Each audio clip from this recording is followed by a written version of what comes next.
दुर्गाक्षा लावायचा आता का सदांचा थक्का थक्का कापतोय सारा गजांत लक्ष्मीचा वैभवाच्या चरणाशी लोटांगण घेतोय न या विश्वाच्या ठाई कोणती पाशवी शक्ती आमच्या जीवनाचा शेवट करू शकत नाही पण काय त्याचा उपयोग सारा वैभव संपत्ती आमच्या चरणाशी लोटांगण घेते पण एक गोष्ट मात्र अजूनही मनाच्या ठिकाणी एकसारखी सत्य आणि तीच गोष्ट कोणती असेल सारा वैभव आमच्या चरणाशी असताना सुद्धा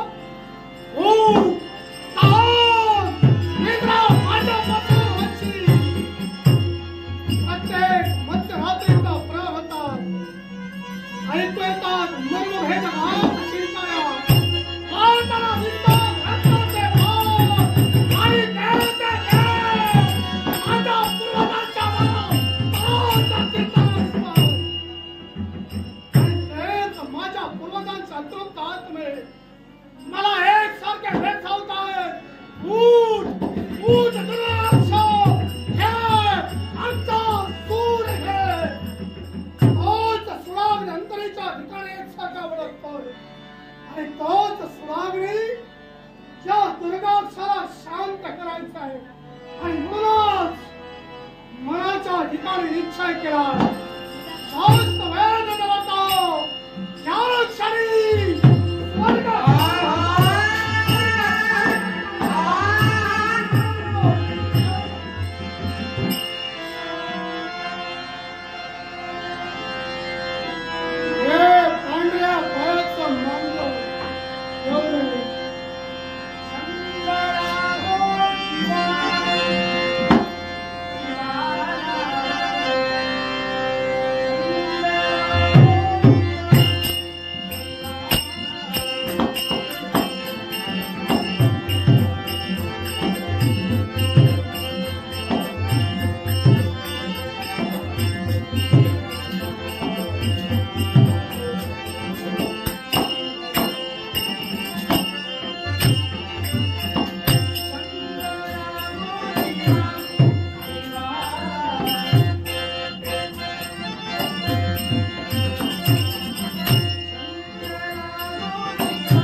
हे अनंत कोटी ब्रह्मांड नायका पूर्ण ब्रह्म सनातन भगवंता तुझ्या तेजोमय पवित्र चरणी या नारदाचे सादरणे प्रणिपात बरोबर.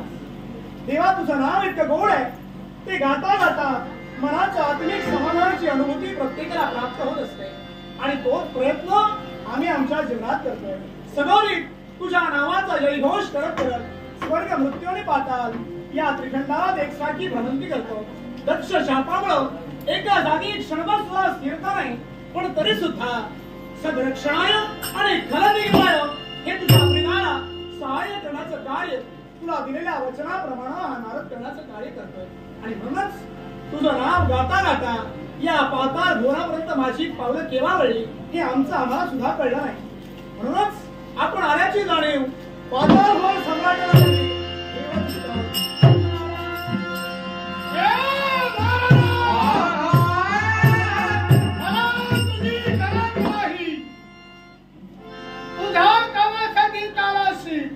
यायचं असेल तर ये, बसायचं असेल तर बैस, नपेक्षा मार्ग मोकळा जाऊ शकतो. बरीच केली शाबास. म्हणजे माझी तुला गरज नाही. बळीच नाही. याला काय म्हणतात? गरज सर्वांनी वैद्य बरो. तुला काय समजायचं? माझी तुला गरज होती तेव्हा नारद मुनी या, नारद मुनी या, इथं बसा, पायघड्या अंतरल्यात. आणि आता यायचं असेल तर ये, एकदम चालतो गेलास तरी चालेल. माझी तुला गरज नाही. विचार काय केला? पण मला तुझी गरज आहे. बसतो बाबडा.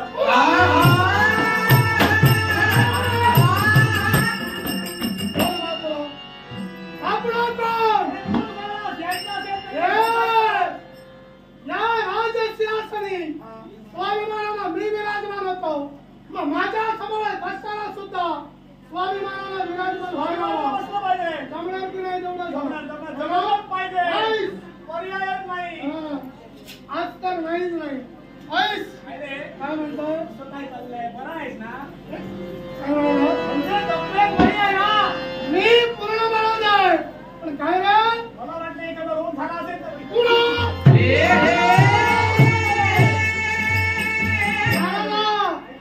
शब्दाचे खेळ माझ्या समोरच्या खेळशी लक्षात ठेव.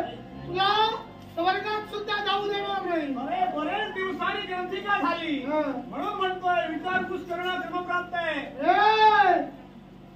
सवाईचा मृत्यू पाहता प्रगावच्या तुझी भ्रमंती इतरांचं सोडून दे. या पाताळात कशासाठी आलं? तुझ्यासाठी. माझ्यासाठी? हो तुझ्यासाठी. माझ्या मृत्यूसाठी. कारण काय? बरेच दिवसांनी भेट झाली नाही म्हणून म्हटलं विचार आहेस की नाही बघूया. एक लक्षात ठेव. आहेस की नाही म्हणजे जगात उष्मा वाढलेला आहे त्यात तुम्हाला शंका वाढवू नको. जे काही असेल सरळ आणि स्पष्ट बोल. म्हणजे स्पष्ट बोल. अरे तुझ्या चौकशीसाठी आलो होतो. माझ्या चौकशीसाठी माझा जे काही सुरू आहे माझा सेव आणि कुशल आहे. माझाच शिष्य तू. तुला मार्गाला मीच लावला म्हणजे मार्गदर्शन मी केलं म्हणून म्हटलं त्या मार्गावरून चालतोयस की वाट लावली कुणाची? मी इतरांची आता वाट लावणार आहे. फक्त मार्गात तू येऊ नको. अरे इथं सारे काही क्षेम कुशल आहे. क्षेम कुशल आहे. तुझं कसं काय चाललंय? माझंही सगळं क्षेम कुशल आहे. सारी जनता कोणत्याही प्रकारची माझ्या नावाचा फक्त जयजयकार करते. काय रे? मागे जेव्हा मी आलो होतो त्यावेळी बऱ्याच वर्षापूर्वी तुझी एक कन्या होती. तुडू धावत होती. आता मोठी झाली असेल. होय का? मोठी झाली नाही. विवाहाचा सुद्धा तिचा विचार होय का?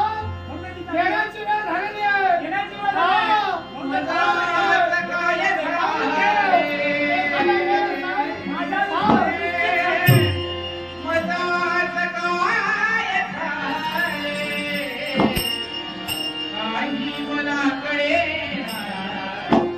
बोलून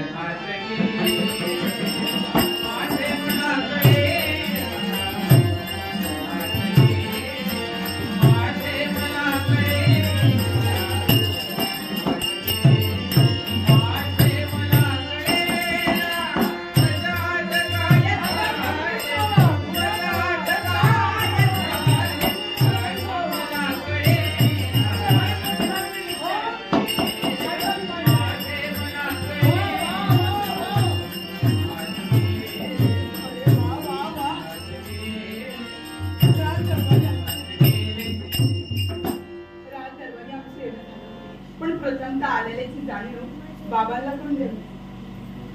नमस्कार. आशीर्वाद मनातील असेल ती इच्छा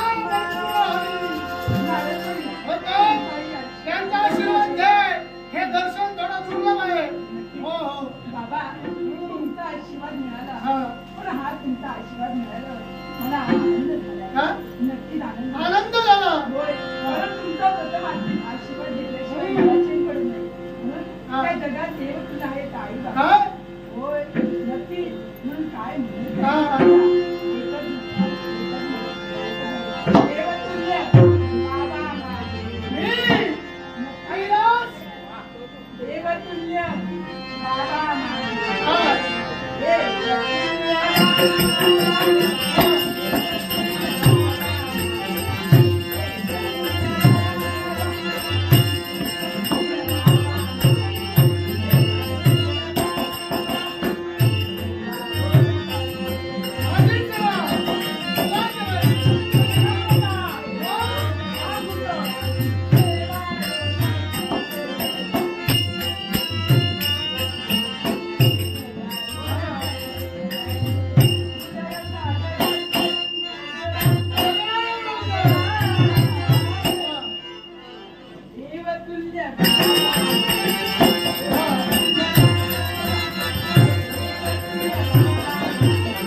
दुर्गाराम जोशी यांच्याकडून माझ्या या गाण्यासाठी लागलं पार्श्विक झालंय.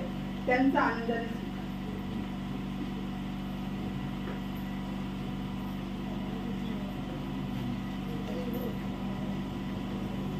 त्याचप्रमाणे नाट्यस्थ सुजय अंकुश गवत, सिद्धेंद्र दशरथ गवत यांच्याकडून माझ्याकडे हे लागलं पार्श्विक झालंय. त्यांचा आनंद. त्याचप्रमाणे यशवंत यांच्याकडून माझ्याकडे लागलं पार्श्विक त्यांचा आनंद. खंत वाटते एकाच गोष्टीची. काय पाता भोलाच्या ठिकाणी आमचा जन्म झाला. आतापर्यंत या पाता भोलासाठी झटतो, माझ्या कार्यक्रमासाठी झटतो. पण खंत वाटते फक्त माझ्या कन्याच्या बाबतीत. हो, माझ्या पतीने एखादा पुत्र जन्माला असता तर तो पुत्र या माझ्या अनुकूलासाठी घटला असता, या माझ्या घटला असता. तेच विचारणार होतो. म्हणजे तुला एकच कन्या. मला एकच कन्या आणि हीच कन्या. कन्या म्हणजे परक्याचा धन आहे. आई तारुण्या देतो, तिचा विवाह होईल. माझ्या या पाता भोलाच्या विचार मला देतो, अशी कन्या माझ्या कुलात जन्माला येण्यापूर्वी मेले असती तेव्हा मी पुत्र नाही. उद्या सकाळी समजा तू मेला म्हणजे मेला तर मग नंतर काय. आणि तोच विचार मी करतो, या माझ्या कन्याचा माझ्या जीवनात काहीच उपयोग नाही. बोलू नका. काय झालं कन्या कन्या कशी व्हायचंय. काय झालं. स्त्री ती स्त्री ती कमकुवत ती करणार तरी काय. हे जर स्त्री रूप मला पाहायचं असेल स्त्री रूप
भूक लागले, माझा जीव एकसारखा व्याकुळ होतोय आणि त्या क्षणी मला भक्ष्य स्थानी मिळो माझ्या पोटाची खागी मला म्हणायची आहे. या दुर्गाशाला जर भक्तस्थानी पाण्याचा प्रयत्न करतील लक्षात ठेव परिणाम फार वाईट होतील. परिणाम पाचारण केलं ना तुला इथं हक मारली तरी सुद्धा या माझ्या वाचा बोलतो आहे. लक्षात ठेव तुझा शेवटचा परिणामाची परंपरा सुरुवातीला कधी केलीच नाही.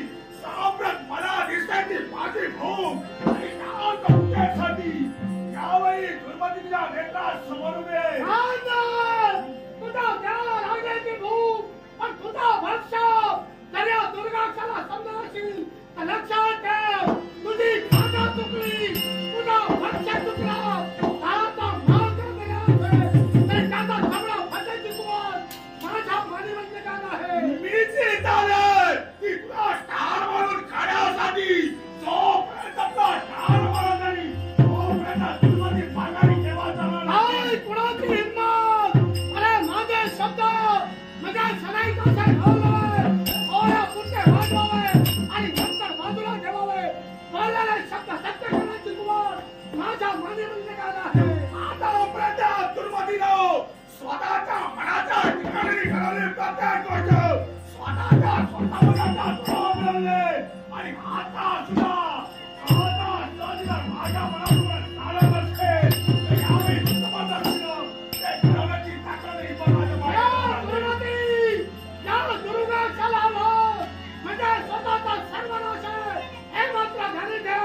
यावेळी आम्हाला बचावर ही दुर्मतीने मला सुद्धा पाहिजे कोणत्या त्यानं मला प्रतिकार तू करतो आहे. माझ्या राज्यात येऊन मला जर रक्षात आणि स्वतःचा प्रयत्न करशील तर नाही तुला सोडणार नाही तुला शिल्लक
काय म्हणालीस?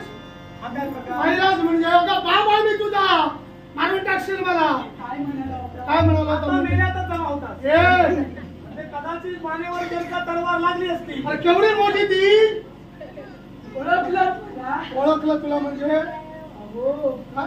बाबा काय? आली होती ना? काय? हो तीच तू. हा अरे तो ती काय ग एवढे दिवस मला सांगायला आला नाही आता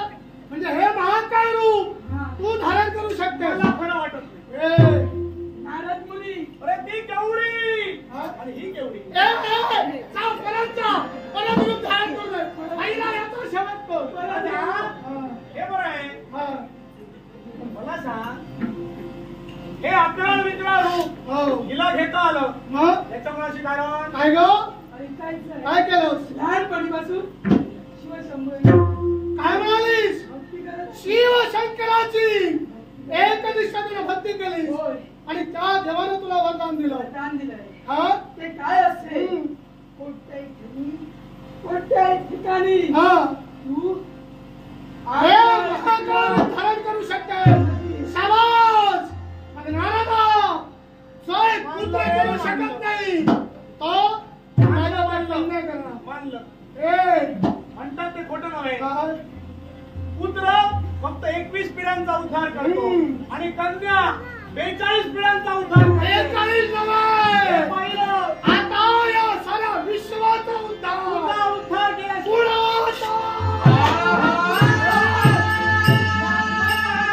काय करावं करणार सांग. माझी कन्या आता माझ्या समान आहे म्हणून तुला ही मी शिकवण काय मिळाली. करू? हो तू प्रमाण झालाय कोणी सांगेल अर्थात आता मी तुला मार्गदर्शन करतो काय? कारण माझा विश्वास नव्हता हम्म. एक कन्या हे करू शकते हा. हे आता मला पटलंय हम्म. म्हणून याच्यापुढे असं करा काय? पाताळ घोरात तुमचं वास्तव्य हो पण देवतांचे खरे सहाय्यभूत कोण असतील हो तर ते मृत्यूलोकात राजकर्ते राजा आहे काय? ते इतर साऱ्या प्राण्याचं संरक्षण करतात हम्म. जेणेकरून तो ब्राह्मण प्रतिपादन हे त्यांचं प्रिय आहे हा. ब्राह्मणाला सहकार्य करून त्यांच्या होम हवनाला सहकार्य ते करतात त्याचा आविर्भाव देवतांना मिळतोय हा. जर का ते राजा तुम्ही संपवलात हा. तर तुमचा महाराजा! राहणार नाही. आतापर्यंत क्षत्रियांवर किती वेळा मी स्वारी केली हा.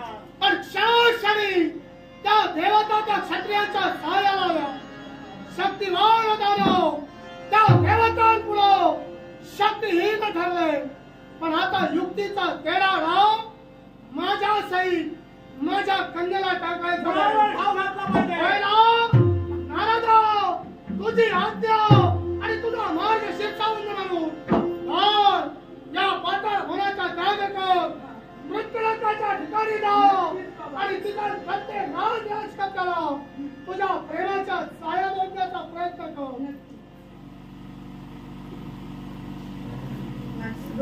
गिरीश गवत यांकडून माझ्या वेळेसाठी एक आत्महत्या मागशी केली. त्यांचा आनंद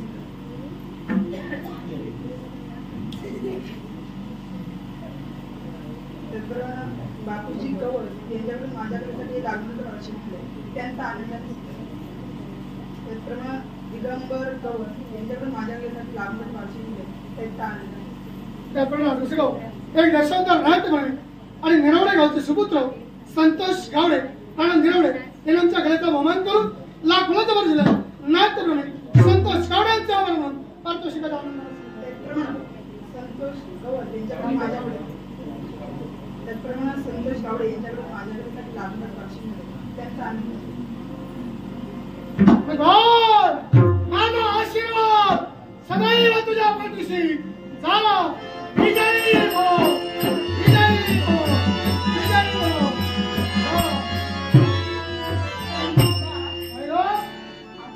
पण एक इच्छा होती काय ती अशी बोलते काय अरण्याची शोभा पाहायला का होय अरण्याच्या शोभेसाठी जा तरी तुला आज्ञा तुझ्यासाठी आजचा दिवस मी ठेवायला आलोय जा माझा आशीर्वाद सदैव पर्यंत माझी कन्या तुझीच कन्या शोभली मग राजा ही माझी कन्या गेले पण देव किती झालं तरी कप्तान वागण्याचा प्रयत्न करतील अगदी बरोबर. आणि म्हणूनच या माझ्या पाठीमागचा त्याग करून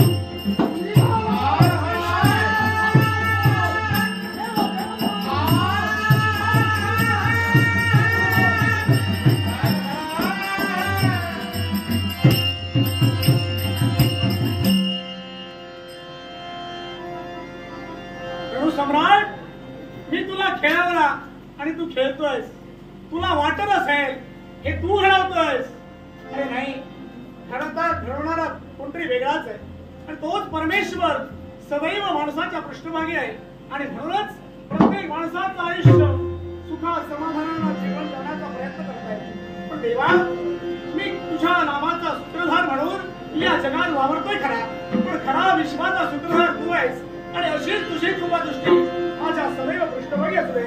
विश्वनाट्य श्याम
अज्ञानाचा नाश करून प्रत्येक माणसाच्या जीवनात ज्ञानरूपी ज्योत पेटवणारा भगवान तुझ्या पवित्र आणि पूज्य चरणी या अयोध्येचा राजकर्ता राजा सूर्य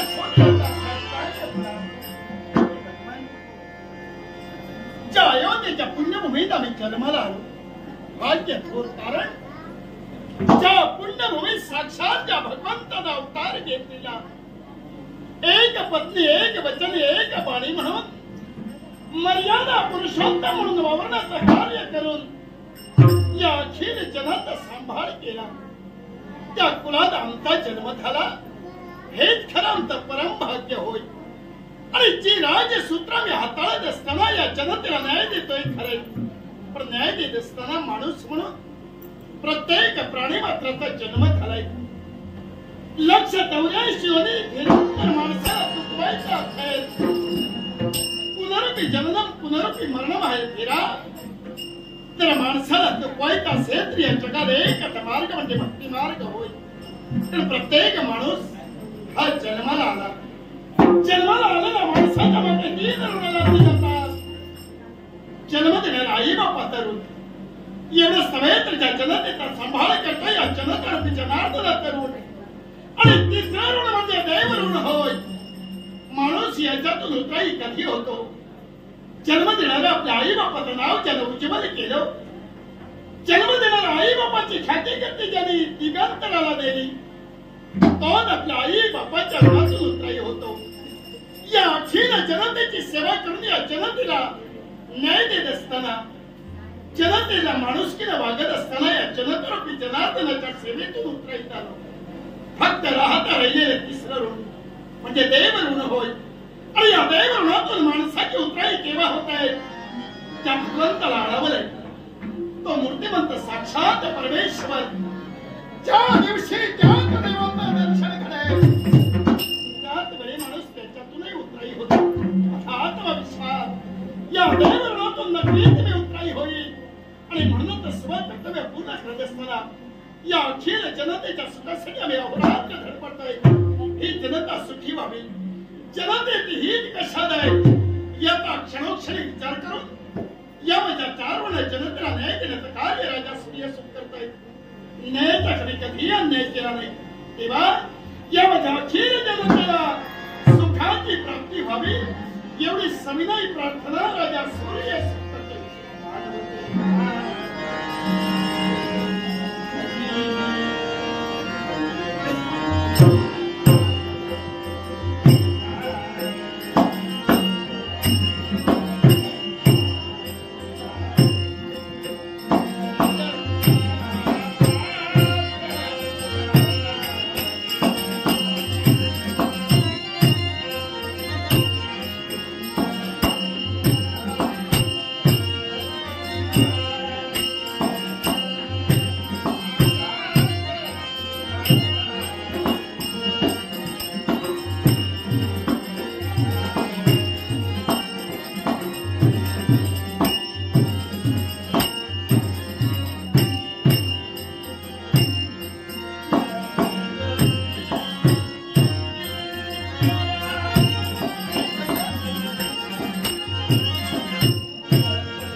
तेव्हा तुझं नाव चिंतन करता करता या अयोध्येच्या पुण्यभूमीत माझी पावलं रडली. पण आपण आल्याची जाणीव राजा सूर्यसूतला करून देणं इष्ट आहे. हे सज्जन जगम राजा सूर्यसूत आपल्या पवित्र पूज्याचे साष्टांग कल्याण असतो. कल्याण या माझ्या पुण्यभूमीत आपले पाय पडावे. खरं तर भाग्यावर बसावं. या अतिथ्य आसनावर विराजित व्हावं आणि अतिथ्य आसन पतीत पावन करावं. राजा आल्याला माझं स्वागत करतोयस. अतिथी आसन मला तू बाहेर केलंस. क्षणभर बसावी तुझी अपेक्षा आहे. पण राजा मी इथं बसण्यासाठी नाही आलो. आपल्या मुखातून निघणारे शब्द ऐकले. ज्यावेळी तुमची पावलं बरी आसनावर विराजित व्हावे शब्द बाहेर पडावे. पण त्या आसनावर न बसता तुमच्या संपूर्ण देहाचं निरीक्षण राजा सूर्यसूत करू लागला. सांगाव राजा सूर्यसूत कुठं तुटलंय का? राजा सूर्यसूत कुठं राजा तुम्ही नकार दिला. माझ्या एका प्रश्नाचं उत्तर अपेक्षित आहे तुझ्याकडून. मला सांग काय अति न्यायदंड घडवून या राजगादीवर बसून तू राज्यकारभार करतोयस खरा. पण राजकर्त्याचं खरं रीत कोणतं? राजा राजगादीवर बसला म्हणून राजा नव्हे. ज्या राजवैभवाचा जन्म झाला अखिल जनतेचा त्यानं सांभाळ केला. अखिल जनतेला ज्याला योग्यता प्रकारे निस्वार्थतेने न्याय दिला तो राजा आहे. पण त्याबरोबर तो ब्राह्मण प्रतिपालन हे क्षत्रियाचा खरा वेद होय. एवढं काय तर जनतेच्या सुखासाठी जो घटला तो या विश्वात राजा म्हणून ठरला गेला. या जन्माला म्हणजे तो क्षत्रिय नव्हे. खरं म्हणजे दुःख आणि दुःखाचं निवारण करणारा तो खरा क्षत्रिय होय. सत्य. कारण माणसाचा जन्म कोण कुणा झाला कधीही अर्थ नाहीये. तर जन्माला येऊन माणसाला काय केलं याला महत्व आहे. आणि ते त्या सूत्र विचार आम्ही आमच्या जीवनात संस्काराला घडलो. सांगावा हा प्रश्न तुम्ही केला. तुझ्या प्रेमाला कलंक माझ्या पित्याला कलंक तुझी सारी प्रजा काय काय बघून निधन करते. माझी जनता तुझ्या नावाला एक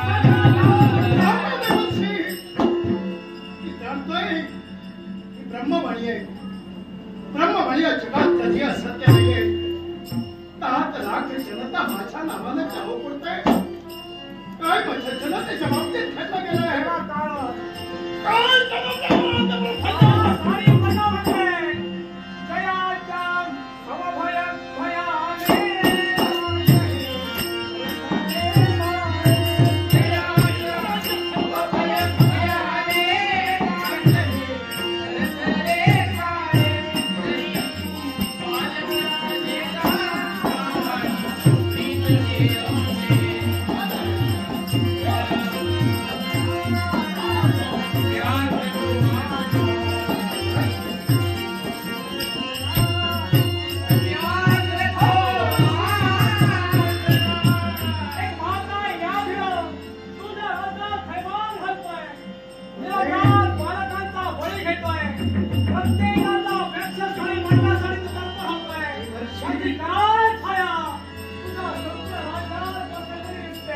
ज्या अयोध्येच्या पुण्यभूमी त्या अयोध्येत अरण्य ज्या अरण्यात वावरणारी हे वृक्ष संपदा ज्या ठिकाणी धेनू या एका ठिकाणी पाणी पित होती. नको तर व्याघ्र उन्मत्त होऊन माणसांच्या जीविताला धोका पत्करता येईल. माणसाचा जीवनाचा धोका माझ्या कर्तव्याची जाणीव करून देत असतात. नाही माझ्या कर्तव्याला विसरणार. घेतला निर्णय याच क्षणी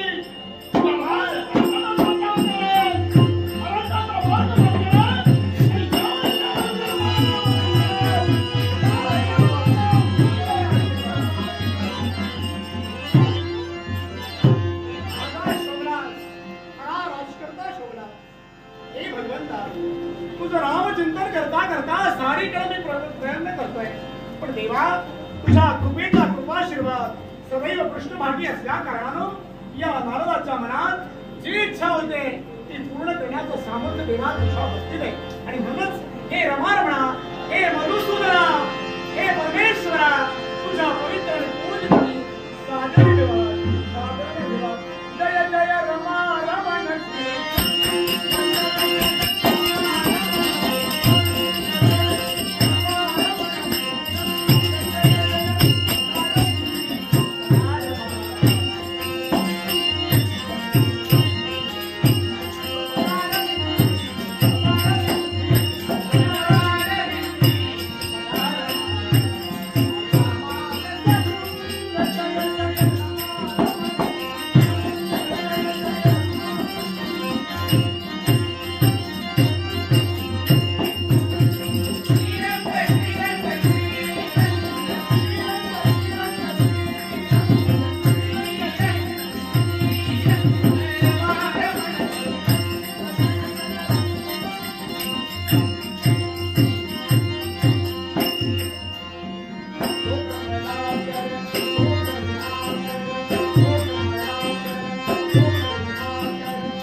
चंद्रकांत नाईक यांच्याकडे माझ्यासाठी लांबवर त्यांचा आनंद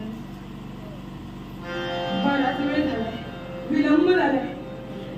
ठीक अरण्याची शिवा पाहून झाली, पण बाबांनी बोलवलं लवकरात लवकर लवकरात लवकर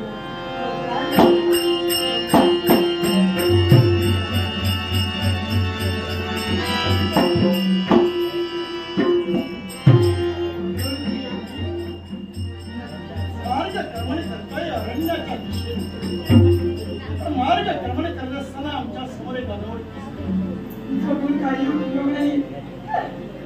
अनाथ आहे ना, दूरवर देखील नक्कीच जगून काही उपयोग नाही.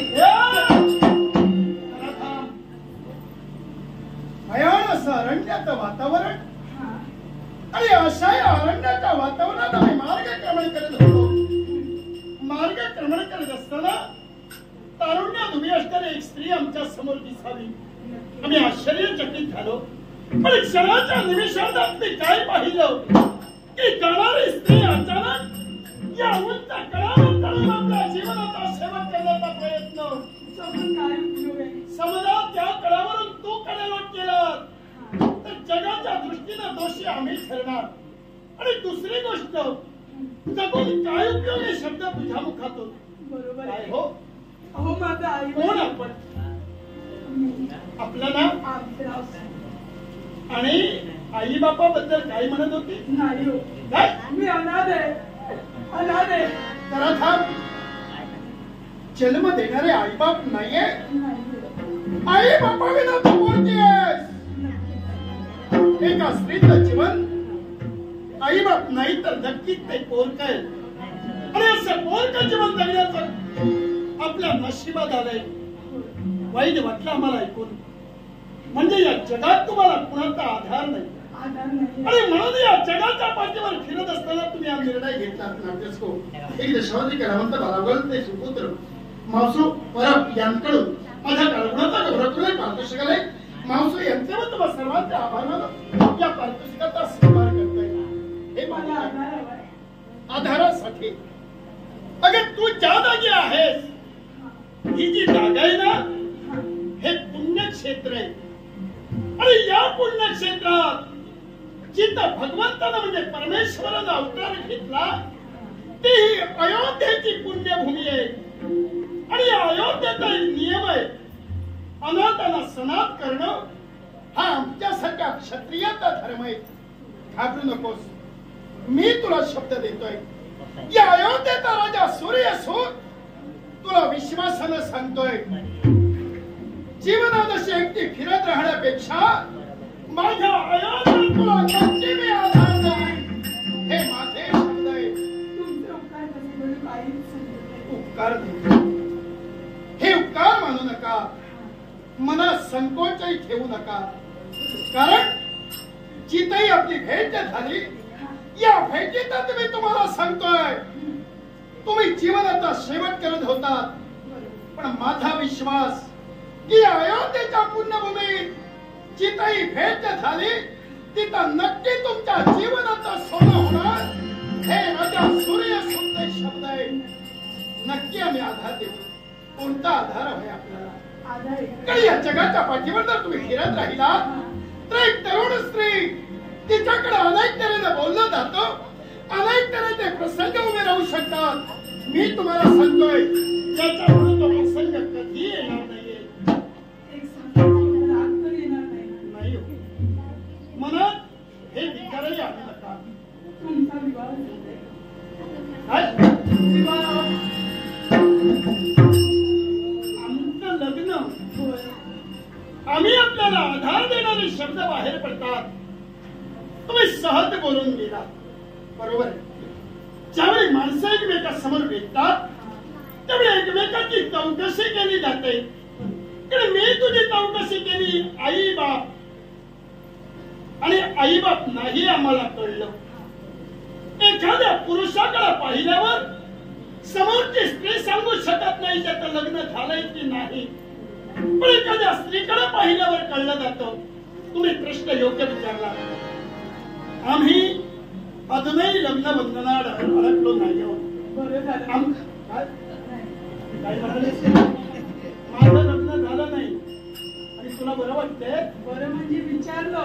हा. बरं, नेमकं हे विचारण्या मागता हे तू इतर चौकशा न होता नेमक्या लग्नाच्या चौकशीला कसं काय उभे राहिला? कसं सांगू? कसं म्हणजे? आधार देणारा म्हणून बोलला. मी सांगितलंय ना, बरोबर आहे. मी आधार देईल. एवढंच काय, तर याच्या पुढची जबाबदारी प्रत्येक जे जे तुला हवं ते मी देण्यासाठी तत्पर होणार आहे. काय? नक्कीच. कारण राजा सूर्य सुद्धा ज्याला आधार दिला हा. तो आधार कधी अर्धवट नाहीये. तुझ्या जीवनाचं सोनं करेल हे माझे शब्द आहे. एक विचारायचं तर राग येणार नाही ना? म्हणजे अजूनपर्यंत मी जाईल. पहिली गोष्ट, सहसा मला राग येतच नाही. राग आला तर जात नाही, पण तुझ्या बाबतीत नाही रागावणार. ती स्त्री अनाथ आहे.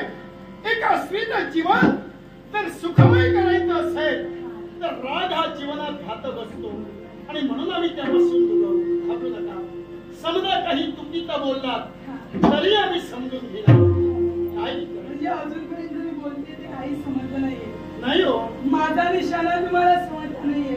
काय निशाणा समजला नाहीये. निशाणा? माझा निशाणा कोणता? कोणता असेल? कोणता? नाही का? निशाणा.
नियतीचा तर नियम असेल.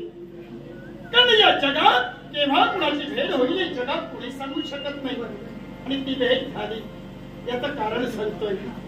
कारण ज्या भूमीत तू उभी आहे तो माझा देव माझ्यापेक्षा स्वतःची लाज राखत असतो. म्हणून या अयोध्येचा सांभाळ सदोदित झाला. आता बोला फुलाला गाठ असं का म्हणालोय.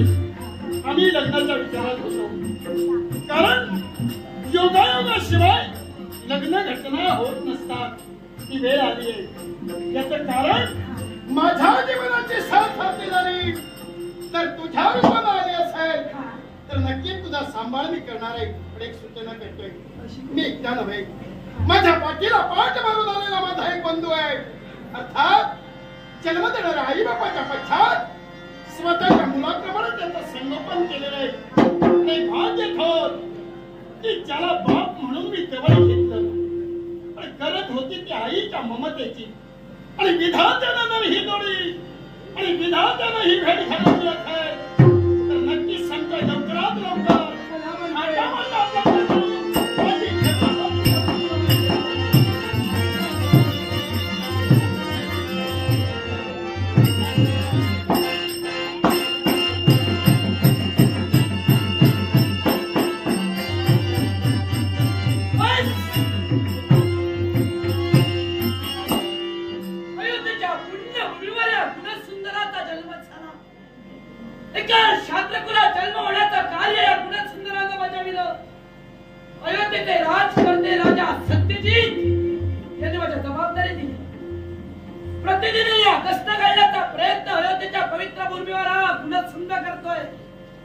विविध प्रश्नांची प्रश्नावली आपल्या नेत्रासमोर उभी ठाकली.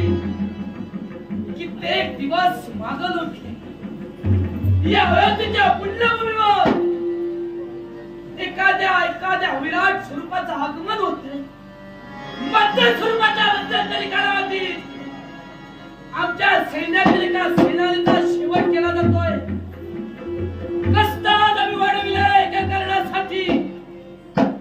कारण अयोध्येच्या पुण्यभूमीवर घडलेला प्रत्येक प्रसंग माझ्या बंधूला कथन करण्याचं आद्य कर्तव्य या गुणसुंदराला आपल्या हाती घेतलं. कित्येक दिवस आम्ही कष्ट वाढविला. पण योग्य समय आमचं आगमनही होतो. पण ती व्यक्ती आतापर्यंत आमच्या नेत्रकटास पडली नाही. ती कोण व्यक्ती आहे ती आमच्या नेत्रकटास पडला क्षणी वेळेचं शासन आम्ही त्याला देणारच होतो. पण कित्येक दिवस मागं होती. वेळोवेळी पदोपदी आम्हाला अपयश प्राप्त झालं. म्हणून दादाची सूचनेनं अयोध्येच्या मध्यरात्रीच्या समयी पुन्हा सुंदराचं आगमन झालं. विश्वातून 4 माणूस घेतलेले आहेत. मग व्यक्ती कोणे पाण्यासाठी पुन्हा सुंदराचं पर्याय म्हणतो. येऊ दे, येऊ दे.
व्यक्ती भेटली.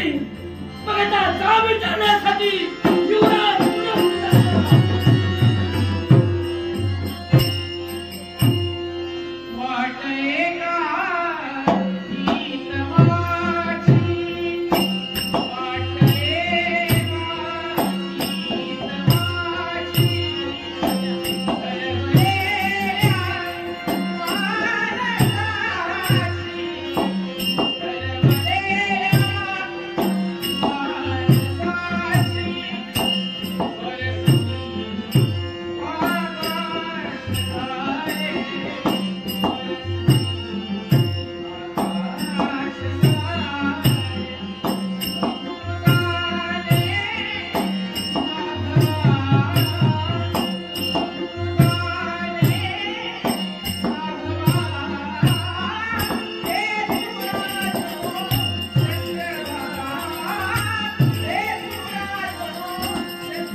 पण वहिनीला हात देणं प्रवेश आम्ही करू शकत नाही म्हणून.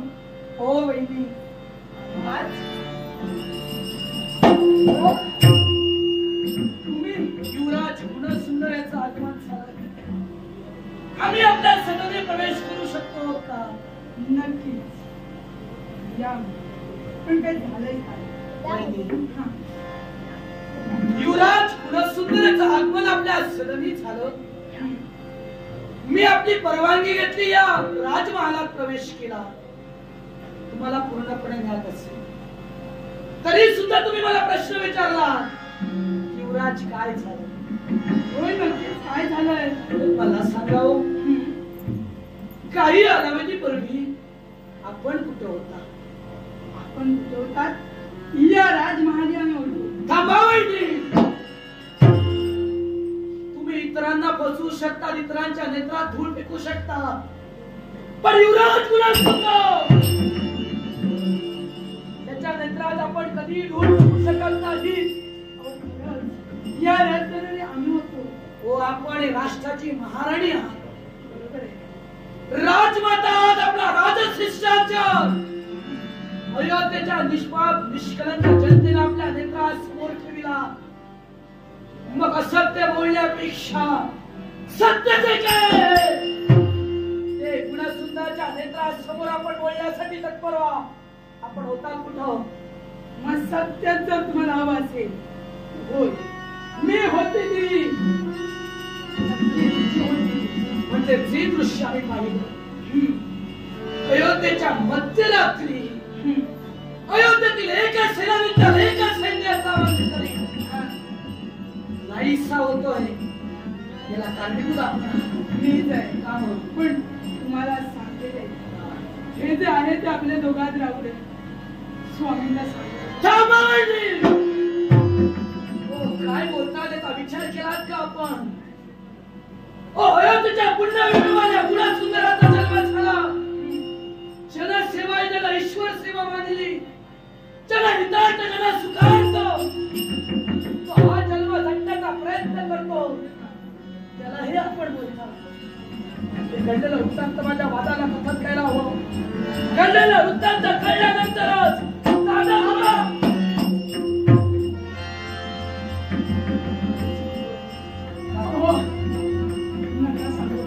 हवंय तुम्हाला देते मी. आपल्या बोलण्याचा अर्थ नाही माझ्या लक्षात आला. जे हवंय ते तुम्हाला देते. प्रेम, प्रेम हवंय. होय, अशब्दाचे शब्द करताना आपल्याला काही नाही वाटत. अगं मोठा बंधुआ त्याच्या जागी असतो, त्याची भालेल प्रत्येकाला वाटे समान असते. मग असत्य वर्तन करताना आपल्याला कसं काही वाटू शकतं? आपल्या मनाजवळ नाही का वाटतं शब्द बोलताना? तुम्ही माझ्याजवळ प्रेमाची याचना करता, तुम्ही मला माताई समान, आई समान. माझ्या समोर आपण दैवत म्हणून उभे आहात म्हणून मी शांत आहे. पण जर अयोध्येच्या पुण्यभूमीवर धर्म वाचला असेल तर धर्माची स्थापना करण्यासाठी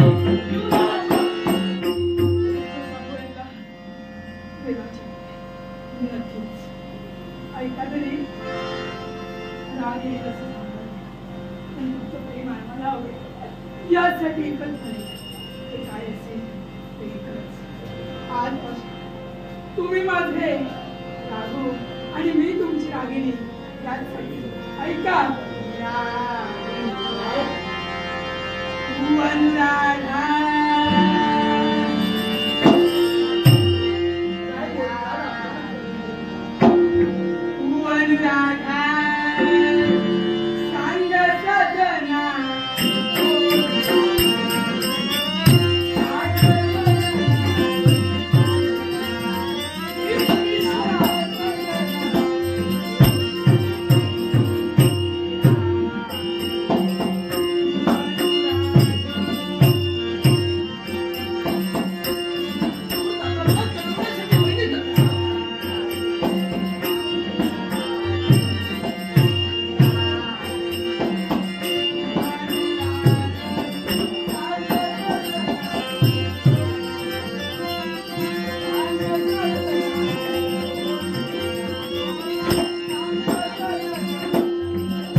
पदार्पण केला.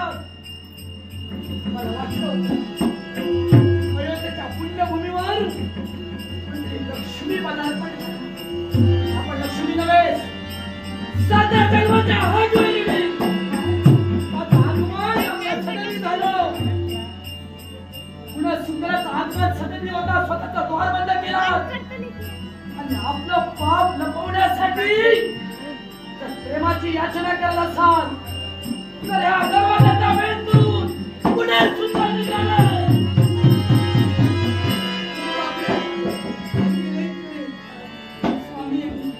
स्वामी नाही सांगणार त्यासाठी लोक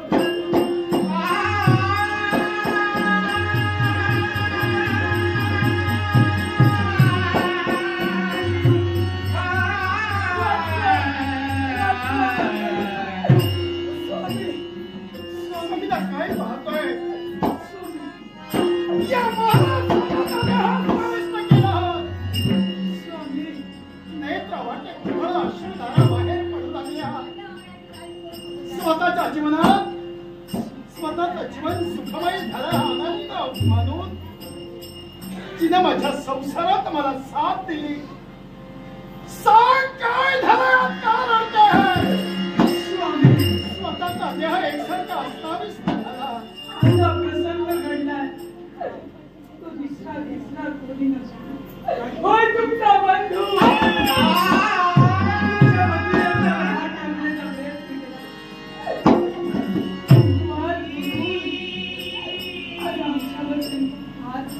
एकांत वासात तू असताना तुझ्या इब्रतीवर घाला घालण्याचा प्रयत्न झाला आणि ज्यानं तुझ्या इब्रतीवर घाला घालण्याचा माझा बंधू थोडा सुंदर काय बोलतेस आता भान आहे का तुला? विचार केलास कुणाच्या बाबतीत बोलतेस? अगं या साम्राज्य स्त्रियांचा आदर केला जातो.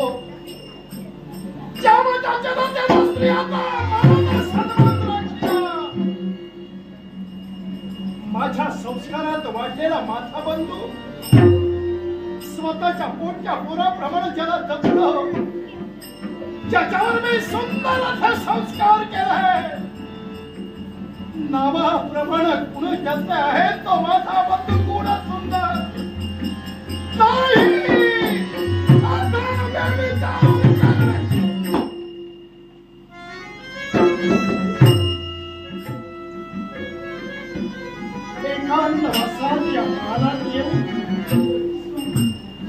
तुझ्या इब्रतीवर घाला घालण्याचं कार्य त्यानं केलं.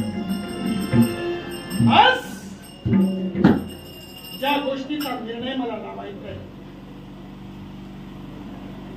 त्याचप्रमाणे फ्रान्सिस्को माया आणि त्यांच्यातून माझ्याकडे लागणारच वार्षिक त्यांचा आनंदाने एक खनिके मी अयोध्येचा राजा आहे. ज्याच्याशी तुझं लग्न झालंय तो तुझ्या सौभाग्याचा प्रती आहे. आणि आता माझ्या समोर प्रश्न उभा राहिलाय. एका बाजूला माझी धर्मपत्नी, दुसऱ्या बाजूला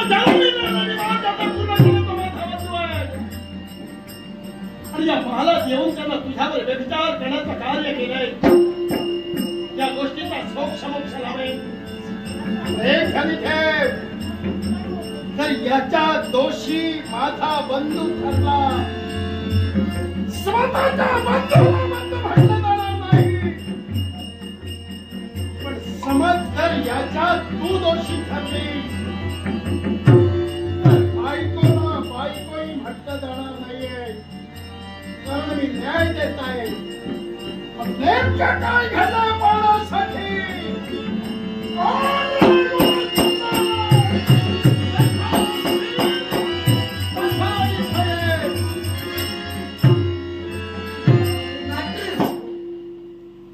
दशावतार नाट्यमंडळ झोळंबे या नाट्यमंडळातील एक दशावतारी नाट्यप्रेमी ओंकार होते. आमचे स्नेही, आमचे हितचिंतक, आमचे मार्गदर्शक यांनी आमच्याकडे होण्याचा गौरवकडे लाखभराचा पारितोषिक दिले. त्या मंडळाचा उत्कर्ष सन्माननीय नाट्यप्रेमी विनायक होते, ओंकार होते याचे भरपूर आभार म्हणून त्यापेक्षा आनंदाने स्वीकार. दादा, आपल्या पुंचारी पवित्र अशा पदकमली आपला कनिष्ठ वेळचा गुणच सुंदर. त्याचा भक्तिभावे नित्य नेहमी स्वतःच्या बंधूला नमस्कार करणारा, हा. स्वकर्तव्याची पूर्तता करू पाहणारा गुणसुंदर, नतमस्तक झाला. सर्वांना आशीर्वाद देणारा तुझा बंधू, आशीर्वादासाठी येणारे हस्त जिथल्या जिथं स्थिरावले पुढे आले नाही. ओ विविध प्रश्नाची प्रश्नावली आमच्या नेत्रासमोर तुला आशीर्वाद देणार नाही आहोत नाहीये, नक्की आशीर्वाद मिळेल. पण त्या अगोदर माझ्या प्रश्नाची उत्तर तुझ्याकडून हवी आहे. आणि ते जर उत्तर समर्पण मिळाली,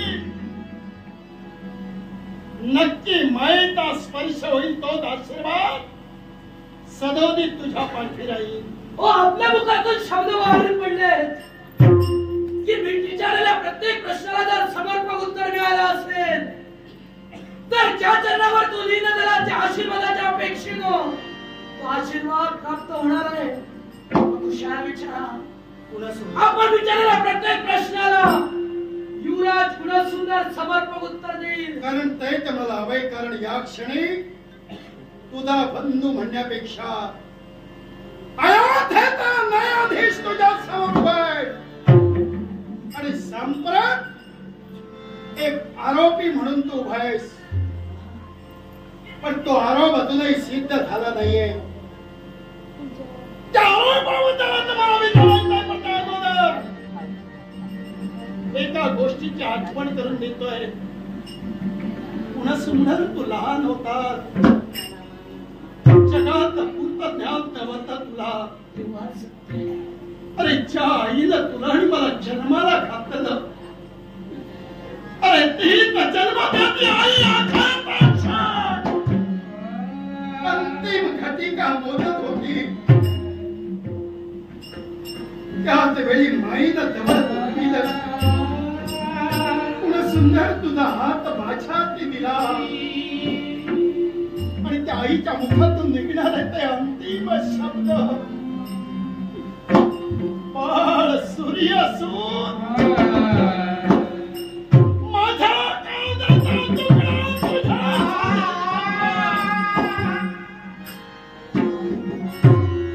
स्वतःच्या पोटच्या पोराप्रमाणे याचा सांभाळ कर. त्या माझ्या आई ते शब्द नाही विसरले. त्या क्षणापासून जन्म देत्या बापाप्रमाणे ते प्रेम हवं होतं ते तुला देण्याचं कार्य मी केलं. बरोबर? कुठल्याही गोष्टीची भिन्नता मला वाचली नाही. श्रेष्ठ बंधू हा कनिष्ठ बंधू पिता समान निवार सत्य आहे.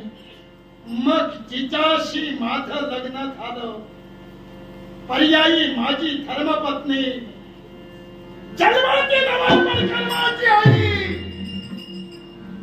मग ही तुझी कोण आहे? दादा, हो माझ्या काळजाला पण हात का दिला.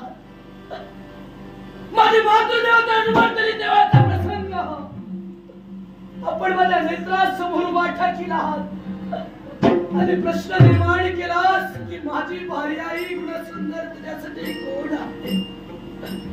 मग दादा ऐका माझ्या मुखात निषेध,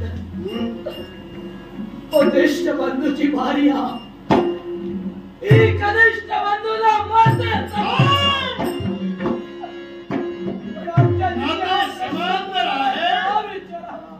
हा प्रश्न मी विचारण्याचं कारण काही क्षण अगोदर या महाली तुझं आगमन झालं होतं का? या महाली तुझं आगमन झालं, मग सांग या महाली तुकाला आज बंधन आहे. जन्म देणारे आई बाबा सुद्धा एकांतवास किंवा प्रत्येक स्त्रीचा महाल आहे. नवऱ्या विना तिथं कुणी येत असताना त्यालाही मर्यादा आहे. मर्यादाची भिंत माणसासमोर उभी आहे. मग असं असताना तिच्या महाली तू का आला होता? मध्यरात्रीच्या प्रहरी या गुणसुंदराचं आगमन बहिणीच्या सदनी झालं. कारण म्हणलं ते म्हणालोय. तो तुम्हालाही म्हणत आहे. ज्यावेळी तुम्ही राजा सिंहासनावर विराजमान झालात त्यावेळेपासून आज न्यायाच्या ठिकाणी कधीही आपण अन्याय केला नाही. होईना त्याच्यात लक्ष्मीचा राजवैभव आमच्या चरणापाशी लोटांगण भेटते. माझी जनता सुखी समाधानी आनंदाच्या डोलत्या डोंगांना डोलते. पण दादा आपण ही गोष्ट विचारात केलात का? तो आपलं लग्न झालं.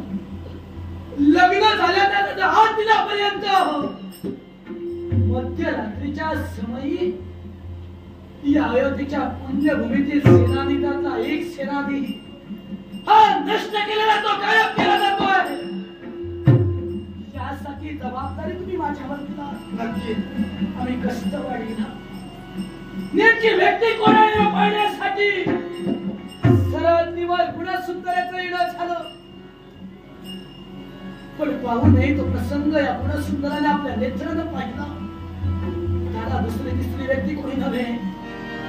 अयोध्येच्या पुण्यभूमी तर माणसं गायब करण्याचं कार्य दादा आमची वैरी करते.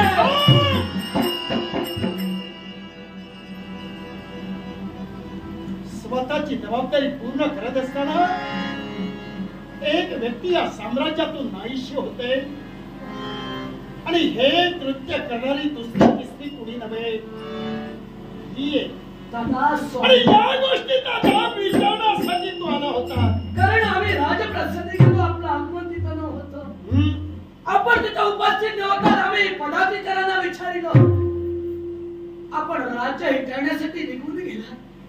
केव्हा येणार हे आम्हाला ज्ञात नव्हतं. म्हणूनच या गोष्टीचा जाब विचारण्यासाठी गुणसुंदर तुझ्या मुखातून निघणारे शब्द ऐकले मी आणि आणखी संशयाला जागा मिळाली आहे. पण तू म्हणालास की जाब विचारण्यासाठी तू आला. एवढंच नव्हे तर स्वतःच्या आईच्या जागी त्याला पूज्य मानिलं. हा निर्णय तू घेतला कारण माझ्या संस्कारात वाढलेला माझा गुणसुंदर समोरची व्यक्ती कोणत्या व्यक्तीची योग्यता काय हे राखतोय. तुझी बाजू ऐकून घेतली आहे. त्याच्या मुखातून निघणारे शब्द की तो म्हणे आई नात्यानं आला. आता त्यानं जे कारण सांगितलेलं आहे ते कारण मलाही पटलं नाही. त्याचा निर्णय मी घेईनच. तर तू म्हणालीस की हा जो तुझ्या महाली आला तुझ्या इमरतीवर घाला घालण्यासाठी आला. तुझ्या प्रेमाचा आस्वाद घेण्यासाठी आला. एक या जगात कुणी स्त्री असू दे जी खरी आर्य ललन आहे, जी खरी पतिव्रत आहे, जी पातिव्रतेच जाणते जगात वाटेल ते घडू दे. जीवनात ती खोट नाहीत बोलणार. पण काही कारणासाठी खोटही बोलेल. पण इतर वाटेल ते ती सहज करू शकते. पण ज्याच्या पवित्र चरणात सारे जिना ब्रह्मांड सापडवले असे लग्न झालेली स्त्री स्वतःच्या नवऱ्याच्या चरणाची शपथ कधीच खोट घेणार नाही. तू म्हणतेस की हा तुझ्यावर अतिप्रसंग करण्यासाठी आला. मग माझ्या चरणाची योग्यता काय हे तुला कळतंय नवऱ्याने. मग माझ्या चरणाची शपथ घेऊन सांग हा तुझ्यावर अतिप्रसंग करायला आला का थांबलीस. तू याला दोषी ठरवतेस. दोषी आहे माझ्या चरणाची शपथ घेऊन सांग की माझा गुन्हा सुद्धा तुझ्यावर अतिप्रसंग करण्यासाठी आला. प्रत्येक स्त्रीला आपलं सौभाग्य प्रिय आहे. त्या सौभाग्याची जाणीव असणारी स्त्री कधीच आपल्या नवऱ्याची शपथ खोटी नाही घेणार. हे शपथ जर हे खरं असेल तरच घे. नसेल तर निर्णय मला तुझ्या बाबतीत द्यावा लागेल.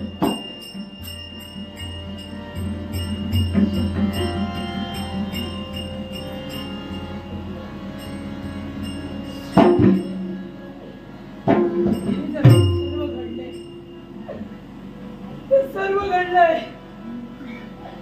ते माझ्यामुळे.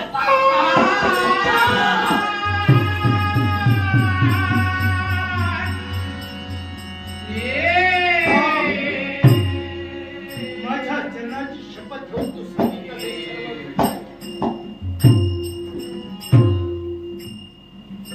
सर्व नाही कुणा सुंदर असत्य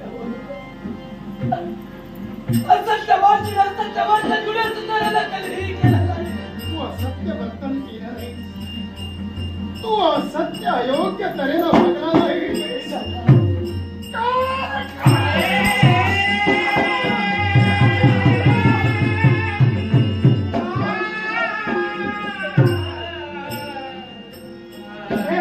तुझ्यावर संस्कार केले. अरे आई बापा विना पोरका झालेला पोहर तुला कशाची कमतरता भासू दिली नाही. काय केलास? अरे आईच्या जागी कोणत्या असणारीस मी? स्वतःच्या बहिणीला अशा दुष्ट प्रवृत्तीनं वागण्याचा कार्य तुझ्या करवी घडलाय. कलंक नवराच तू छावला तुला. कलंक नवरा.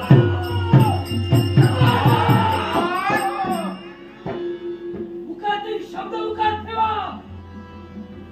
आतापर्यंत शांत चित्ताला गुणा सुंदराने आपल्या मुखातले शब्द ऐकले. ओ माझ्या शुद्ध आणि पवित्र अशा चारित्र्याला आपण कुठेतरी कंचनाचा डाग लावता. गुण सुंदर. ओ मला सांगा, जर रक्षक जर भक्षक ठरला तर न्याय प्रत्येकानं गुणाजवळ माळगावा. रास्त बोला. पुराणीचा नाटा कोट्याच काय ते ठेवे. शेत जर कुंपण खाऊ लागलो, न्याय कोणाच्या बाजूने देणार? ते ध्यानी ठेव. हे राज रक्त आहे. राज संस्कारात तू जगलात. राज संस्कारात तू वाढलात. अरे चोराने जर आपली चोरी कबूल केली असती तर या जगात न्यायाचे दरबारात मुळे ठरले नसते. अरे ज्याला अयोध्येची धूळ आपल्या हाती घेऊन लाखांना